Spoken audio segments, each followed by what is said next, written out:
Hello all you wonderful people and welcome back to Lynch Paints, where I, Lynch, will be painting something different and historical. So yeah, grab your brushes and your history books because we're going it up French Napoleon style.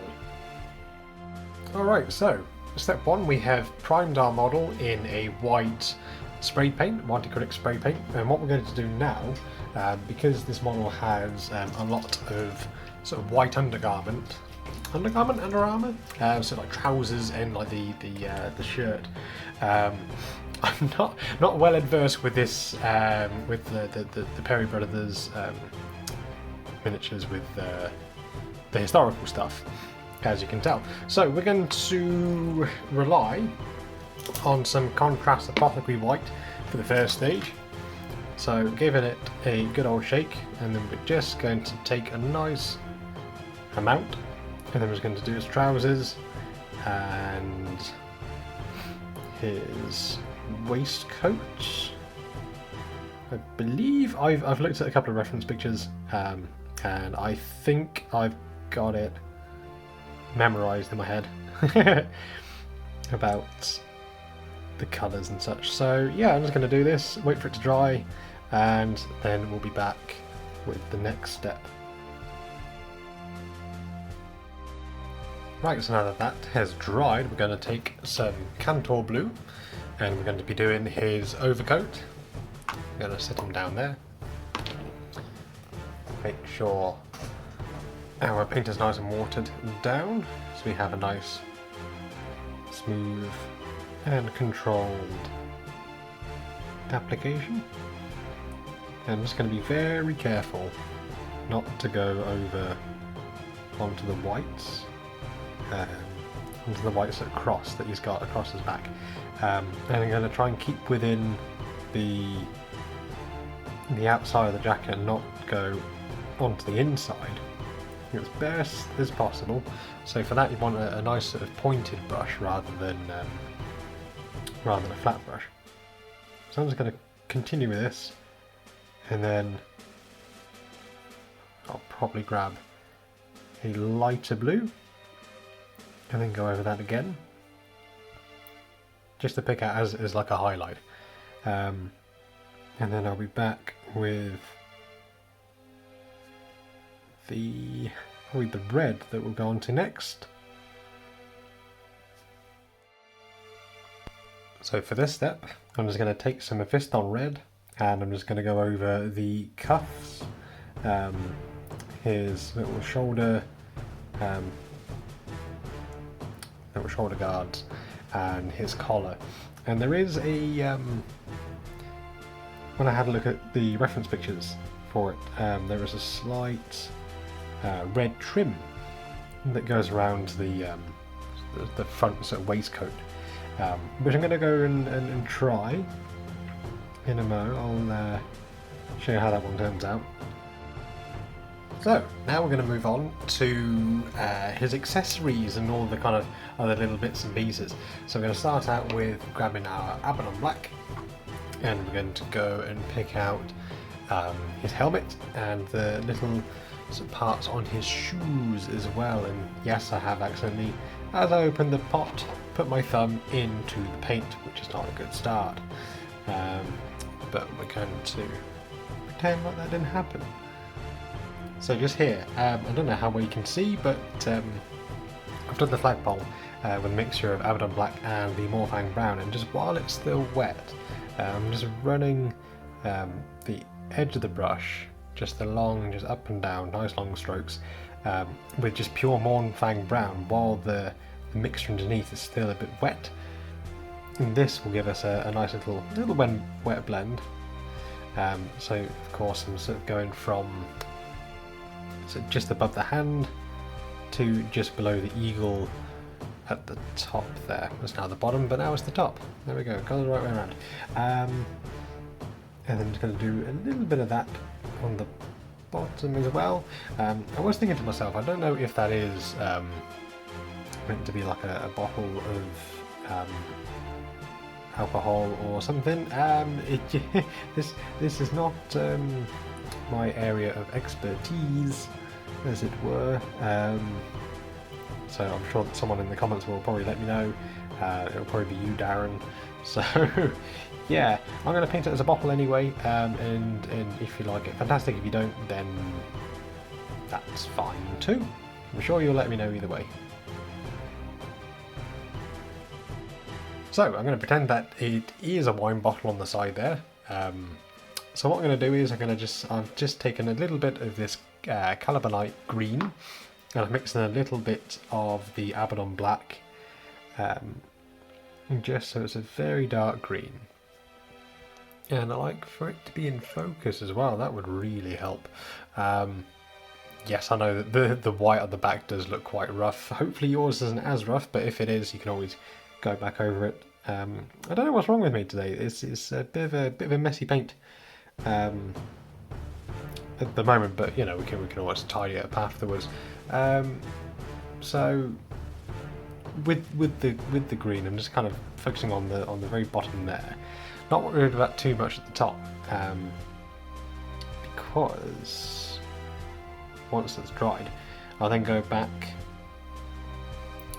over the bottom just to highlight it with a bit of just pure green, and then I'll finally highlight it just a little bit further with pure white scar, and that will help to create that lovely kind of shiny glass effect. I'm then going to move on to the details on its helmet. So I've gone around the finer details on its hat with Mephiston red, and I've just done the very tip of the feather at the top in red as well, just to mimic it. It was on a reference picture that I saw, but I think that the colours were yellow and green. So because we've gone from working from a dark colour to a light with the red on the black hat, it has made it a little bit darker compared to the red up at the top. So what I've done is that I've just mixed up a 50-50 of Fire Dragon Bright, so a nice kind of orange, with the Mephiston red, and then what we're going to do is that we're just going to run the edge of our brush, so the top part of the edge, just along these rope, not quite sure what it is, and that will just help just to catch the raised areas. And I'm just going to go to the side, run over this bit, don't know what to call that. Historian I am not, painter I am. So just going to go over there, and that will just help just to make the red stand out just that little bit more. You can also as well just go over the edge of the cuffs down here like I have done earlier, but I just wanted just to pick it out just a little bit more just to stand out. So that's the red highlighting sort of stage, and what I'll probably do is I'll start the fleshy bits. No, I'll do the gold, then skin, yes. Okay, so we've got our Retribution Armour gold, and a nice medium brush, and here we are going to be picking out only just a couple of areas. So I had a little another look at some reference pictures, and it's this whole section of the cuff that's gold. I thought it was just going to be the buttons, but I want to try and be as accurate as I can for my friend who gave me this miniature to do. Okay, now we're going to go on to his facial features and his hands. So we're going to start out with some rat skin flesh. Pop that open. Medium-sized brush. And then we're going to... Luckily my brush is still a little bit wet from when I washed it out previously, just while the Agrax is drying, of course. But just make sure that your paint's really nice and smooth, so get good control. And we're just going to start out with just applying a nice layer over the hands and face, nice and quick, and then we'll start to introduce More of a kind of a lighter brown mixed with a bit of Corax white, and then we'll slowly build up the layers. So this will be our starting colour, eventually finishing on a nice sort of light pale skin tone. So for my light brown of choice, I would have gone for bleach bone, but I'm grabbing my Talon sand purely because my bleach bone at the minute is gone, it's dead. It's bin worthy. So I'm going to mix a little bit of that and a touch of white. And this is where, if you'd like, grab a small brush if you feel more comfortable. With this next stage, I'm just going to use the tip of this brush really for this stage. So again, water it down, just so it's nice and smooth, and we're just going to pick out the raised areas. So here's fingers, nose, general facial features. And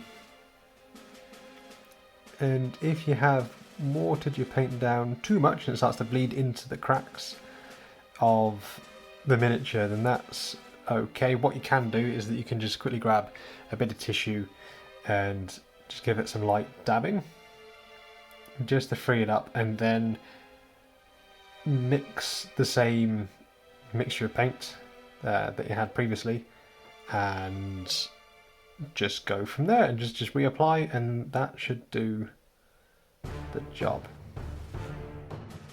And so this is my finer brush that I'm going to be using.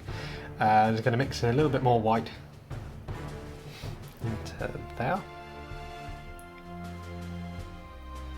and then again just going back over the top, picking out the fingers. So now we've got our fine brush, done most of the face. I'm going to do his eyes. So let's start out with a nice black.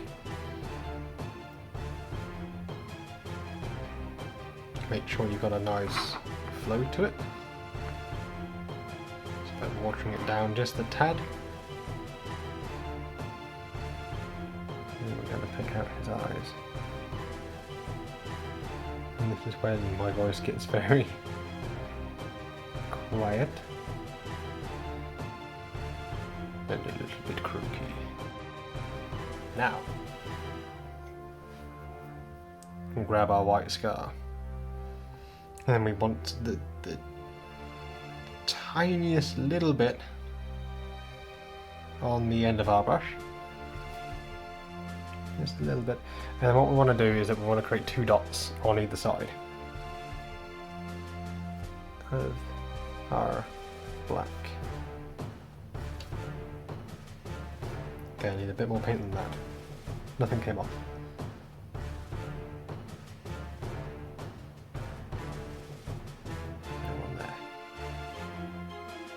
Like that.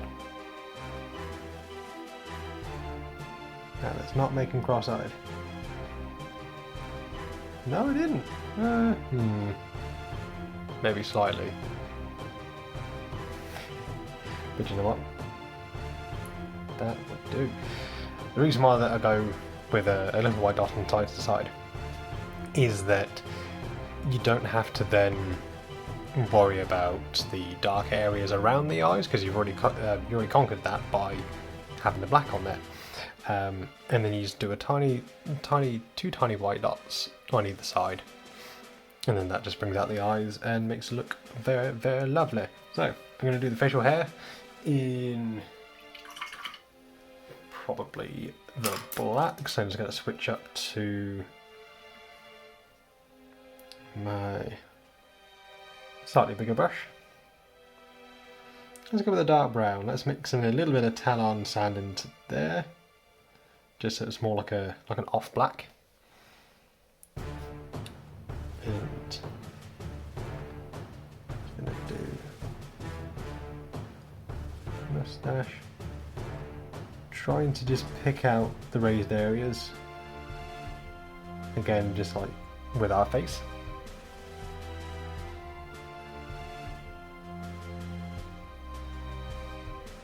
And work up from there. Cool, we'll probably just do his hair around the back as well, and yeah, I'll see you for the next stage. Alright, so I think our French bannerman is just about ready. I went over the cap, just a little highlight with a little bit of Abaddon Black and Administration Grey, just to pick it out a little bit. I have gone over with the Agrax just over the feathers as well at the top, just to add a bit of definition to it. And yeah, I've gone back over the white just to tidy it up a little bit, and yeah, I think he's ready.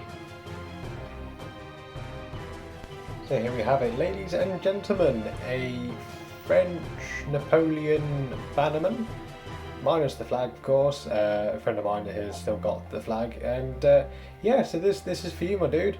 I hope that you really like it, and I have yeah, it's been fun. It's been interesting to paint something completely different. I think that these were sculpted by the Perry brothers. That those that don't know, they used to do all of Games Workshop's Lord of the Rings models. They used to make all of them, and then they went off and did all this weird historical stuff.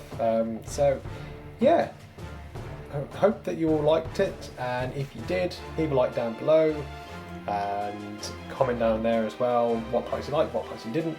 I know that I am not into history at all, so if there is anything that I got wrong, I'm sure that someone will let me know. I'm sure that you, bud, will probably let me know in the comments down below. I'll be watching you, Darren. So, without further ado, yeah, make sure that you click all the buttons, like, subscribe. There will be stills of this as well over on my Instagram page at Lynch Paints as well. If you want to go over there, if you haven't followed me already, then give me a little follow as well. That'd be greatly appreciated. And I do have a affiliate link for Warlord Games in the description as well. I do believe that they stock these. Again, you know, these miniatures, they're not something that I deal with at all, if not ever. So yeah, this was more of a kind of a one-off, just to show to my bud that yeah, I don't just paint weird stuff. That that I can paint historical stuff, which to me is weird. So anyway, yeah. So hope you liked it. Take care. Stay safe. Stay beautiful. And we'll see you soon.